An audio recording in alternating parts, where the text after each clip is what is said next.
ಮಾಜಿ ಪ್ರಧಾನಿ ಎಚ್.ಡಿ. ದೇವೇಗೌಡರು ದೇಶದ ವರಿಷ್ಠ ನಾಯಕರಲ್ಲಿ ಒಬ್ಬರಾಗಿದ್ದಾರೆ. ಅಂತಹ ನಾಯಕರ ಬಗ್ಗೆ ಎಐಸಿಸಿ ಅಧ್ಯಕ್ಷ ರಾಹುಲ್ ಗಾಂಧಿ ವ್ಯಂಗ್ಯವಾಗಿ ಮಾತನಾಡುವ ಮೂಲಕ ಅವಮಾನಿಸಿದ್ದಾರೆ ಎಂದು ಹೇಳುವ ಮೂಲಕ ಪ್ರಧಾನಿ ನರೇಂದ್ರ ಮೋದಿ ದೇವೇಗೌಡರನ್ನ ಹಾಡಿ ಹೊಗಳಿದ್ದಾರೆ. ಪ್ರಧಾನಿ ನರೇಂದ್ರ ಮೋದಿ ಕೃಷ್ಣನ ನಗರಿ ಉಡುಪಿಗೆ ಆಗಮಿಸಿ ಬಿಜೆಪಿ ಕಾರ್ಯಕರ್ತರಲ್ಲಿ ಚುನಾವಣಾ ಉತ್ಸಾಹವನ್ನ ಇಮ್ಮಡಿಗೊಳಿಸಿದ್ದಾರೆ. ಉಡುಪಿಯ ಎಂಜಿಎಂ ಕ್ರೀಡಾಂಗಣದಲ್ಲಿ ಹಮ್ಮಿಕೊಂಡ ಬೃಹತ್ ಬಿಜೆಪಿ ಸಮಾವೇಶದಲ್ಲಿ ಕಾರ್ಯಕರ್ತರನ್ನ ಉದ್ದೇಶಿಸಿ ಮಾತನಾಡಿದ್ದಾರೆ. ಜಿಲ್ಲಾ ಬಿಜೆಪಿ ವತಿಯಿಂದ ಕರಾವಳಿ ಸಂಪ್ರದಾಯದಂತೆ ಸ್ವಾಗತಿಸಲಾಯಿತು. 50,000ಕ್ಕೂ ಅಧಿಕ ಬಿಜೆಪಿ ಕಾರ್ಯಕರ್ತರು ಮುಖಂಡರು ಸಮಾವೇಶದಲ್ಲಿ ಭಾಗವಹಿಸಿದ್ರು. ತುಳುವಿನಲ್ಲಿ ಭಾಷಣ ಆರಂಭಿಸಿದ ಮೋದಿಗೆ ಕಾರ್ಯಕರ್ತರು ಘೋಷಣೆಗಳನ್ನು ಕೂಗಿ ಹರ್ಷ ವ್ಯಕ್ತಪಡಿಸಿದ್ರು. ಇದೇ ಸಂದರ್ಭದಲ್ಲಿ ಕೃಷ್ಣನ ಪವಿತ್ರ ನಾಡಿನ ಬಗ್ಗೆ, ಬ್ಯಾಂಕಿಂಗ್ ಕ್ಷೇತ್ರದ ಬಗ್ಗೆ ಗುಣಗಾನ ಮಾಡಿದ್ರು.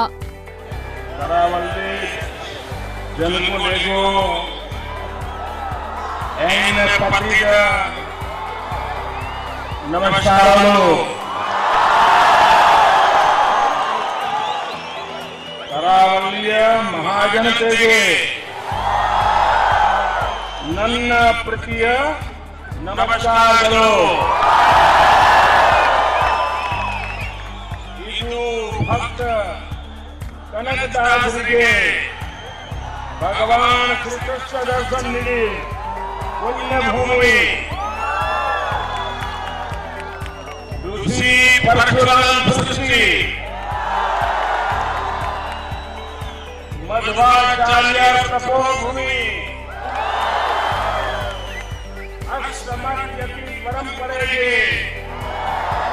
ನನ್ನ ಭಕ್ತಿ ಕೊಡುವ ಪ್ರಣಾಮಗಳು. ನಿಮ್ಮೆಲ್ಲರಿಗೂ ಮತ್ತೊಮ್ಮೆ ನನ್ನ ನಮಸ್ಕಾರಗಳು. अभी ऑस्ट्रेलिया में कॉमनवेल्थ गेम्स में भारत के खिलाड़ी गए थे और इसी धरती का संतान हमारा नौजवान साथी गुरुराज पुजारी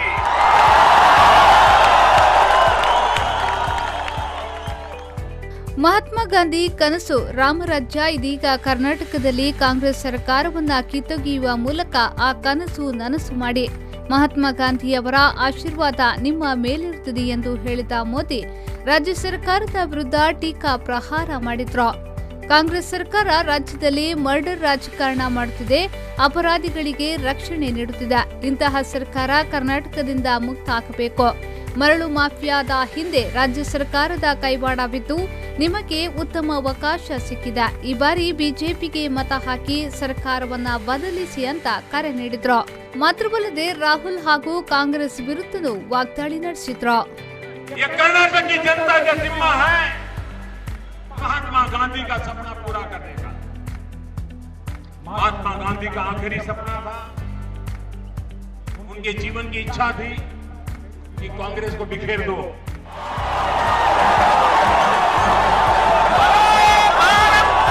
देश के जिस राज्य को मौका मिला हर राज्य ने गांधी जी के सपने को पूरा करने का भरसक प्रयास किया.